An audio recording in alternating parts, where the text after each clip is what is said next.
बिल्कुल गलत बात है कि गुस्से में हमें कुछ समझ नहीं आता। ठीक है, हाँ, गुस्सा कैफियत ऐसी होती है कि गुस्सा जब आता है ना तो आप सही और गलत को पहचान नहीं पाते, लेकिन आपको पता ज़रूर होता है ये सही है और ये गलत है। अच्छा, मैं छोटी सी आपके साथ एक टिप शेयर करूँगा, ठीक है, गुस्से को कंट्रोल करने के लिए। लिख लें इसको। देखें, इस दुनिया में कोई भी काम होता है ना, उसके पीछे कोई ना कोई वजह होती है। मेरे यहाँ पे आने की कोई ना कोई वजह है, मैंने ये मोबाइल पकड़ा है, इसके पीछे कोई ना कोई वजह। दुनिया में कोई भी काम होता है ना, उसके पीछे कोई ना कोई रीज़न होती है, कोई ना कोई वजह होती है।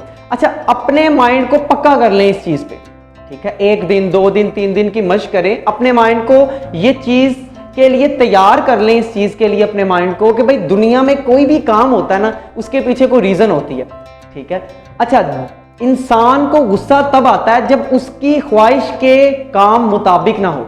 कोई भी काम आपकी ख्वाहिश के मुताबिक नहीं ना होगा, आपको गुस्सा आएगा। मिसाल के तौर पे आपने अपने दोस्त को 8 बजे का टाइम दिया कि मेरे साथ ऑफिस जाना है, वो 8:30 बजे आ गया, लेट आ गया।